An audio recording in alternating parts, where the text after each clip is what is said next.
नमस्कार, दैनिक शिव टाइम में आप सबका स्वागत है। मैं रश्मि शर्मा, कैमरामैन शुभम भगत के साथ।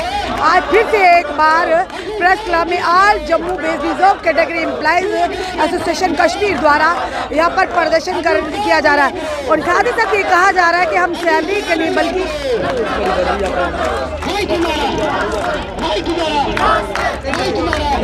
हम अपनी सैलरी के लिए बल्कि अपनी सुरक्षा के लिए लगातार पिछले कई दिनों से प्रदर्शन कर रहे हैं। सैलरी तो ज़िंदगी चलाने के लिए, परिवार को चलाने के लिए होती, पर अगर ज़िंदगी ना रही तो खुद सोचिए उस सैलरी का क्या। पर सवाल बड़ा ये है कि ये लोग पिछले 15 साल से 20 साल से कश्मीर में अपनी ड्यूटीज दे रहे हैं, अपनी सेवाएं दे रहे हैं, पर जब लगातार टारगेट किलिंग का सिलसिला कश्मीर घाटी से सामने आ रहा था, जब बात करें रजवी वाला की बात करें, राहुल भट्ट की बात करें, एक रेहड़ी वाले की बात करें, हमारे सुरक्षा बलों की बात करें, एक बैंक एम्प्लॉइज़ की कुछ दिन पहले की अगर बात करें, एक फिर से एक बैंक एम्प्लॉइज़ पर हमला किया और बड़ी मुश्किल से वो व्यक्ति अपनी जान बचाने में सफल हुए। उसी के चलते इस समय आप देख रहे हैं आज फिर से लगातार शांतिपूर्वक, पहले अम्बेडकर चौक में कितने कई दिनों से 100 से भी ऊपर दिन हो गए, ये लगातार अपनी मांगों को लेकर प्रशासन और सरकार तक गुहार लगा रहे हैं। और वहीं पे अगर 2 दिन पहले की बात करें तो रविंद्र रैना जी भी इन तक पहुंचे, तो उन्होंने कहा था आपके लिए जल्दी ही कोई ना कोई पॉलिसी लेकर आएंगे ताकि इंटर जो डिस्ट्रिक्ट पॉलिसी है उसके लिए एक प्रावधान, अभी फिलहाल टेक्निकल फॉल्ट था। पर वही दूसरी तरफ इन लोगों ने ये भी कहा कि अगर टेक्निकल फॉल्ट है, एक दिन के लिए जिम्मेदारी हमें दें, हम तुरंत वो कुछ ही घंटों में उस टेक्निकल फॉल्ट को निकाल कर बाहर कर देंगे ताकि इन लोगों की समस्याओं का हल हो। और साथ ही साथ इनकी सैलरी की बात तो की थी, पर फिलहाल ये लोग कह रहे हैं कि सैलरी से ज़्यादा ज़रूरी है इनकी सुरक्षा। क्या जिम्मेदारी उठाती है प्रशासन, सरकार के इनकी जानों की सुरक्षा का दायित्व वो उठाते हैं। जय टुकर हमारा नारा है, ट्रांसफर पॉलिसी हक हमारा है। और इस समय आप देख रहे हैं बच्चे भी, छोटे छोटे बच्चे भी इस समय गोद में और बैठे हुए आए हुए हैं। बच्चों ने भी हाथों में मेरा भविष्य कहाँ है, ये बच्चे पूछ रहे हैं यहाँ के प्रशासन और सरकार से कि मेरा भविष्य कहाँ है। और ये देखिए बच्चा ये बैठा हुआ है और पूछ रहा है कि मेरा भविष्य कहाँ है। और साथ ही साथ आप देखिए माओ के साथ आज बच्चे भी आए हैं। डे 133 यानी 133 दिन से state fast protest for transfer policy, revoke order, release salary immediately, Dogra employees unity जिंदाबाद, utilise the service of these employees in Jammu division. यानी इनकी ये कह रहे हैं कि हमारी ड्यूटीज़ को, हमारी सर्विस को यूटिलाइज किया जाए, पर हमारी सुरक्षा का ध्यान रखते हुए।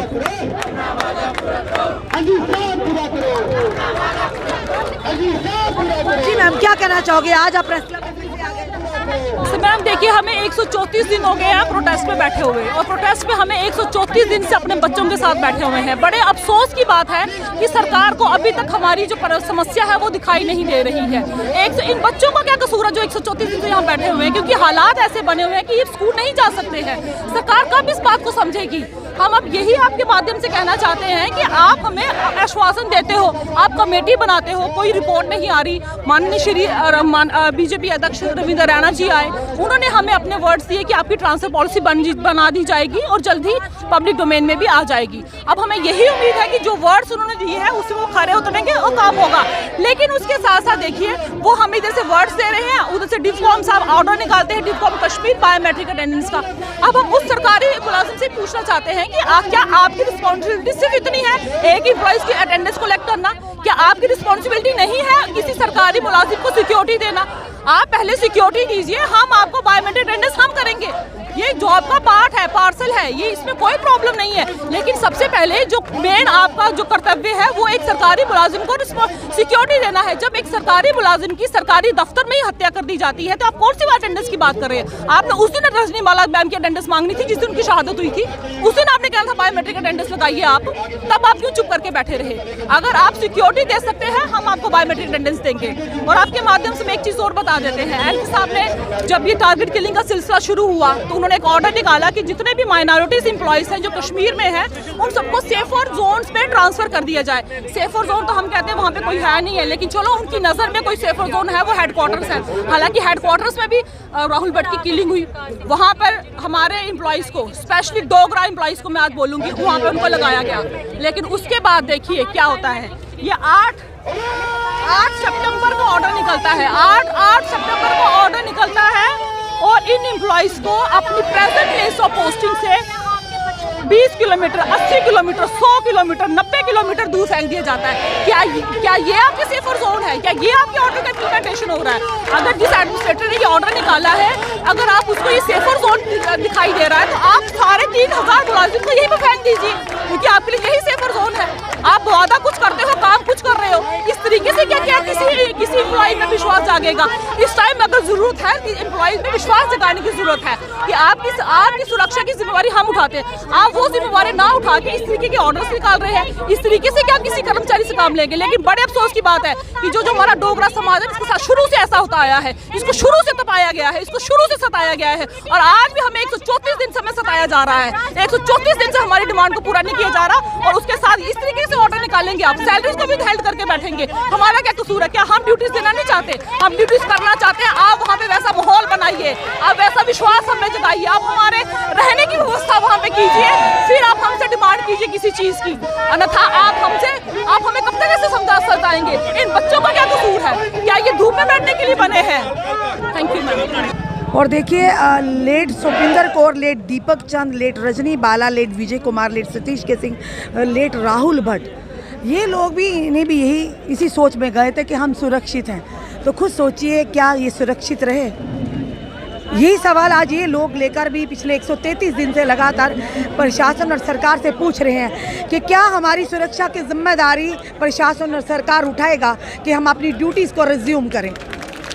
ये समय लाइव दृश्य दैनिक शुभ टाइम के माध्यम से जम्मू प्रेस क्लब के जय डुग्गर, हमारा नारा है ट्रांसफ़र पॉलिसी हक हमारा है। यानी ये सैलरी के लिए भी नहीं, क्योंकि सबसे बड़ी बात ये अपनी सुरक्षा के लिए यहाँ पर खड़े हैं, अपनी सुरक्षा के लिए आवाज़ उठा रहे हैं। जी 133 दिन से लगातार आप अम्बेडकर चौक में बैठे थे, और उसी के चलते 2 दिन पहले की अगर बात करें, और रविंदर रैना जी भारतीय जनता पार्टी के प्रदेश अध्यक्ष भी आप तर आए, क्या आश्वासन दिलवाया था आपने? क्योंकि हम तो चले आए थे कवर करके, उसके बाद भी आप प्रेस क्लब में प्रदर्शन करने आए। देखो मैम, एक ਜਿਹੜਾ ਤੁਸੀਂ प्रयास किया मीडिया फ्रैटरनिटी ने, ਉਹਦੇ ਕਾਰਨ ਜਿਹੜਾ ਇੱਕ ਪ੍ਰੈਸ਼ਰ ਬਿਲਡ ਹੋਇਆ, और रविंदर रैना ਜਿਹੜੇ ਸਾਡੇ मतलब अंबेडकर पार्क के ਸਾਨੂੰ मिलने वास्ते आए, उनके सामने की भी गल है कि उन्हें ਸਾਨੂੰ अश्योर किया कि जी तुहाडी ट्रांसफर पॉलिसी है, अगर वो कोई लूप होल रहे ने, जो लूप होल मतलब बार बार जो जिक्र आता है, वो आधे लूप होल उपरों नहीं आए दे, मतलब कि इतों एडमिनिस्ट्रेशन के थ्रू होए दे ने, उसी अस ठीक करके और कुछ जल्दी ट्रांसफर पॉलिसी लागू करके। लेकिन इस वेले जो सबर है साड़ा, वो इस वेला बड़ा उपर होई गेदा, क्योंकि काफ़ी 130 दिन लगातार सड़कें और बोना अपने बच्चे लिए, अपने पेरेंट्स लिए, साढ़े बुढ़े बजुर्ग जेडे वो सारे कन्नै बैठे दे। अज भी अस प्रेस क्लब बैठे दे हाँ, मैक्सीमम जेडे साढ़े मतलब कि बच्चे ने या जेडे भी टीचर्स बैठे ने, एम्प्लॉयज़ बैठे ने, उनके जेडे पेरेंट्स ने साढ़े कन्ने बैठे ने, और इस वेला अस सड़कें उपर हाँ। अस गौरमेंट की इक्को गल आखना चाहते हैं, क्योंकि गौरमेंट एडमिनिस्ट्रेशन क्या करा दी, एक प्रैशर बिल्ड करा दी, नवे ऑर्डर कड्डी है, बायोमैट्रिक होई आ, ट्रांसफर करिए, इवन के रिलीव भी आपे गै करी उड़ा देने। उन्हें पता है कि ये एम्प्लॉय जेडे जम्मू बैठे ने, और इस वेले पोजीशन में नहीं है कि अस उत्थे ज्वाइन करिए, क्योंकि हार्डली तो 5-6 दिन तो पहले एक इंसीडेंट देखो, बैंक एम्प्लॉय की शूट किया, शुक्र करो उपर वाले की मर्जी ही नहीं, वो जान गई, बेचारा बची आ, उसी ट्रांसफर करिए उन्हें जम्मू शिफ्ट किया। आखने मतलब उत्थे एम्प्लॉय इस वेले खासकर हिंदू मिनोरिटी जी वो सिक्योर है ही नहीं। इस करिए गौरमेंट अगर इको रिक्वेस्ट है, जल्दी को जल्दी जी ट्रांसफर पॉलिसी है उसी लागू किया जा, ताकि जोड़े साढ़े कर्मचारी उत्थे काम कर रहे हैं उनकी जी जानो माल का वो बचाव हो सके। रविंदर रैना जी ने आपको आश्वासन दिलाया था, आप क्या कहना चाहेंगे अपने चैनल के हमारे माध्यम से उन तक? क्योंकि उस दिन तो कहा था वो लूप होल जो निकालेंगे यहाँ पे ही हुए हैं पॉलिसी के तहत, कितना आश्वासन दिया, कितनी जल्दी आपको लगता है कि वो कुछ करने वाले हैं? देखो मैं रैना साहब की गल करा या बीजेपी की गल करा, इन्हें पिछले तो 4 साल 3 साल लिए, चलो इन्हें ऐसे फैसले ले जेडे अस सोची भी नहीं सकते। तो सानू बड़ी उम्मीद है रैना साहब कन्नै या बीजेपी कन्नै जी एडमिनिस्ट्रेशन उहदे कन्नै बड़ी उम्मीद है कि जो साढ़ा मसला ट्रांसफर पॉलिसी का, क्योंकि 370 35A ਇੱਕ ਝਟਕੇ 'ਚ ਰਾਤੋਂ ਰਾਤ ਖਤਮ ਕੀਤਾ ਗਿਆ ਤੇ ਸਾਡਾ ਮਸਲਾ ਕੋਈ ਬੜਾ ਵੱਡਾ ਨਹੀਂ ਹੈ। ਸਿਰਫ ਇੱਕ ਪਾਲਿਸੀ ਮੰਗਦੇ ਆ, ਇੰਟਰ ਡਿਸਟ੍ਰਿਕਟ ਰਿਕਰੂਟਮੈਂਟ ਦੇ ਅੰਡਰ ਜਿਹੜਾ ਅਸ ਉੱਥੇ ਰਿਕਰੂਟ ਹੋਏ ਇਹ, ਉਹਦੇ ਵਿੱਚ ਇੱਕ ਮਤਲਬ ਕਿ ਟ੍ਰਾਂਸਫਰ ਪਾਲਿਸੀ ਦਾ ਜਿਹੜਾ ਉਹ ਬਕਵਾਰ ਰਹੀ, ਇਹਦਾ ਜਿਹੜਾ ਪ੍ਰਾਵਧਾਨ ਨਹੀਂ ਹੈ। ਅਸ ਉਹਦੇ ਕੇ ਤਹਿਤ ਇੱਕ ਟ੍ਰਾਂਸਫਰ ਪਾਲਿਸੀ ਮੰਗਦੇ ਆ ਤਾਂ ਕਿ ਜਿਹੜੇ ਕਰਮਚਾਰੀ ਇਹਦੇ 'ਚ ਇੱਕ ਵਿਸ਼ਵਾਸ ਬਿਲਡ ਹੋਏ, ਤਾਂ ਕਿ ਜਿਹੜੇ ਉੱਥੇ ਅੱਗੂ ਤੋਂ ਜਾਂਗਣ वो भी एक यकीन करने जांगन कि साढ़े एक दिन घर वापसी जी हो जरूर। क्योंकि 133 दिन का एक लंबा संघर्ष है, यहाँ पर महिलाएं भी बैठी, या तो हमने छोटे छोटे बच्चे भी देखे हैं। फिर क्यों नहीं जल्द से जल्द प्रशासन और सरकार ऐसी कोई पॉलिसी लेकर आ रही ताकि आप भी अपनी ड्यूटी को रिज्यूम करें और बच्चों का भी कहीं ना कहीं नुकसान ना हो। देखो साढ़े एक हिंदुस्तान का बड़ा दुर्भाग्य रहता है कि जोले तक एम्पलॉय सड़कें उपर नहीं आन, धरना प्रदर्शन नहीं करन ਜਾਂ ਚੱਕਾ ਜਾਮ ਨਹੀਂ ਕਰਨ, ਉਲ तक उनकी सुनवाई नहीं होंगी। आज सोचने कि 130 दिन ਜਿਹੜੇ अस एम्पलॉय हैं बड़ा गए मतलब कि शांतिपूर्वक ਜਿਹੜਾ अपना है प्रोटेस्ट ਅਸੀਂ चलाया और अगे भी ਅਸੀਂ शांतिपूर्वक चलागे, मगर गौरमेंट ਦੀ सोचना चाहिए कि अस ਜਿਹੜੇ मुलाजम सड़कें पर बैठे दे अस मैक्सिमम टीचर्स ने ਜਾਂ अदर डिपार्टमेंट्स ने साड़ा काम नहीं है इतना सड़कों पर पई है। अस चाहते अपनी ड्यूटियां देना और अस गौरमेंट की मतलब रिक्वेस्ट करने जल्द को जल्द जी सारी ड्यूटीज़ ने उसी जम्मू में यूटिलाइज किया जा।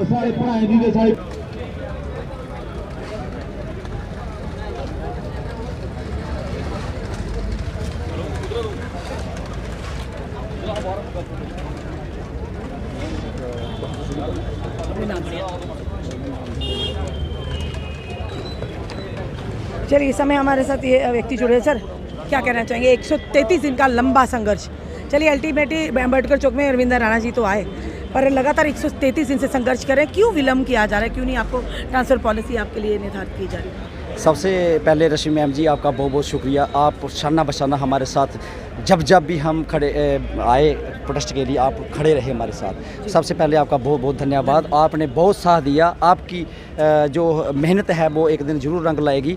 और आज 133 दिन हो गया है, तो हम ये 15 दिन के बाद हम एक प्रेस क्लब में प्रोटेस्ट करते हैं, अपनी आवाज़ बुलंद करते हैं। ये ऐसे क्यों करते हैं? जैसे ही हमारी रजनी बाला की 31 मई को डेथ हो गई थी, हम सब जो कश्मीर में एम्प्लॉइज़ हैं, चाहे वो रिजर्व कैटेगरी के हैं, चाहे वो ओपन मेरिट के हैं, चाहे वो OBC हैं, चाहे वो ALC हैं, चाहे वो RB हैं, सारे के सारे डर जाते हैं। साइकोलॉजिकली डर बैठ जाता है कि एक कलम चलाने वाला आदमी वो जब स्कूल जाता है या दफ्तर में जाता है, तो जब सिविल किलिंग होती है तो उससे सब डर जाते हैं। 31 मई को हम आ जाते हैं जम्मू में, तब से हमारा कंटिन्यू ये प्रोटेस्ट चल रहा है। हमारी एक ही डिमांड है, ट्रांसफ़र पॉलिसी। ट्रांसफ़र पॉलिसी क्यों ट्रांसफ़र पॉलिसी चाहते हैं कि ये जितने भी ये सैलाब उमड़ा हुआ है, ये 15-15 16-16 सालों से जॉब करते आ रहे थे, बहुत अच्छे तरीके से जॉब की, बहुत अच्छे तरीके से सर्व किया और बड़े डेडिकेशन से, बहुत ईमानदारी से। ये सब पढ़े लिखे लोग हैं, इन्होंने कभी सड़कों पर ये इतनी हिम्मत नहीं जुटाई क्योंकि हम गवर्नमेंट के मुलाजिम थे। जैसे सिविल किलिंग होती है हमारे रजनी बाला जी की, चाहे और भी जो हमारे एम्प्लॉइज़ वो शहीद हो गए, तो सब डर गए। तब से हमारा कंटिन्यू प्रोटेस्ट चल रहा है। 133 दिन हो गया है। हमारी गवर्नमेंट से यही अपील है कि हमारे होम डिस्ट्रिक्ट जम्मू डिवीज़न में है, चाहे वो कठुआ, सांबा, जम्मू, किश्तवाड़, डोडा, रियासी, पुंछ, राजौरी के जो उधर लगे हैं। और मैं एक बात और रश्मि मैम जी बताना चाहता हूँ कि ये हमारी रिजर्व कैटेगरी एम्प्लॉइज एसोसिएशन की लड़ाई नहीं है, एक कम्युनिटी के लिए पर्टिकुलर लड़ाई नहीं है। जो सांबा से पुंछ लगे हैं, पुंछ से राजौरी लगे हैं, जम्मू से किश्तवाड़, डोडा, या इवन के कश्मीर डिवीज़न के मुस्लिम भी, जनरल कैटेगरी के लोग भी, अनंतनाग से कुपवाड़ा, कुपवाड़ा से बांडीपुरा, बांडीपुरा से बडगाम, श्रीनगर से कुपवाड़ा लगे हैं। ये 20 डिस्ट्रिक्ट के employ inter district recruitment policy के तहत लगे हैं। लेकिन अफसोस ये है कि इंटर डिस्ट्रिक्ट रिक्रूटमेंट पॉलिसी बहुत अच्छी बनाई, बहुत सारे गरीब लोगों को फ़ायदा हुआ, मतलब कि जॉब मिली।